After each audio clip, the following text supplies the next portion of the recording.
Nelly instructions.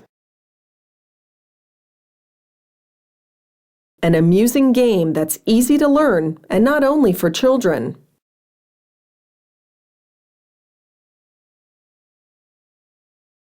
Preparing the game.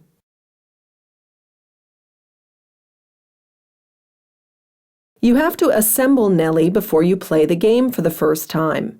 It's best to ask an adult to help you here. Assemble the board now and place Nelly in the middle.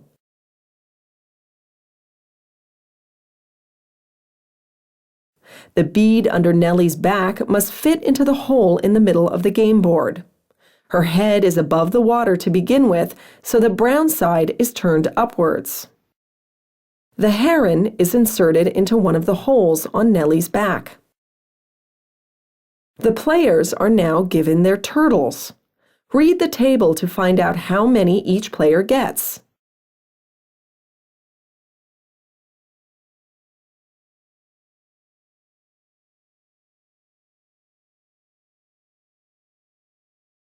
Place down the water plants face up and shuffle them. Each player gets the same number as he has turtles. Lay out the water plants in front of you in a row at the edge of the board, without looking at the back, and place your turtles on them. You can start now. Playing the game. The first player that manages to stack all of his turtles on Nelly the hippo wins this turbulent game. The last person to have seen a real hippo or turtle starts the game. When it's your go, turn Nelly's head towards you and throw the dice. If you throw the turtle symbol with a water plant, your move is in 2 stages. First of all, you can feed Nelly. You turn over one of the water plant cards in front of you. If there's a crab on the back, it pinches Nelly's nose. Nelly then submerges to get it off. Turn her head to the other side. Any turtles that are already on her head fall off. The next time Nelly gets pinched by a crab, she surfaces again. If the back of the card shows a rotten water plant, Nelly doesn't feel well and has to pass wind. The smell of this is so bad that all of the other players have to hold their nose. During this round, they may only place their turtles onto Nelly's back with the hand they don't normally use. You can use your good hand, however, the one you use to draw with.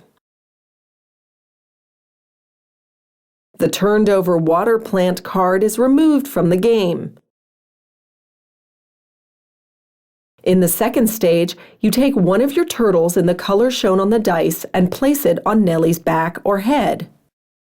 There's only room for 2 turtles on her head, however, whereas lots of them fit onto her back. No turtles can be placed on Nelly's head when it's underwater. The other players can now place their turtles on Nelly's back, one after the other, if they have one in the color shown on the dice.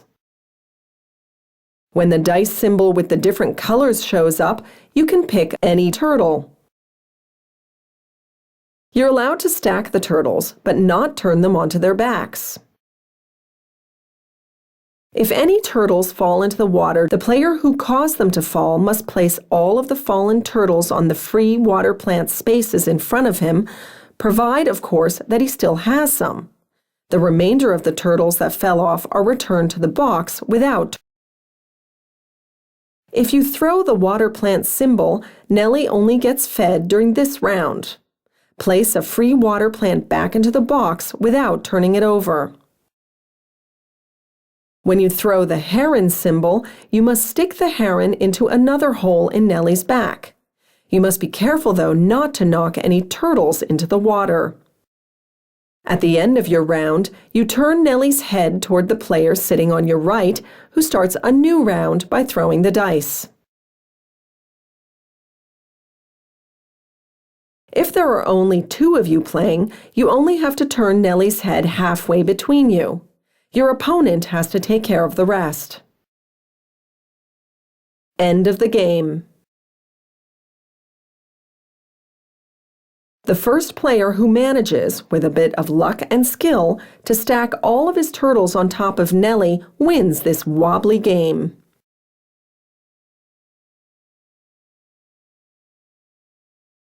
Queen games, connecting generations.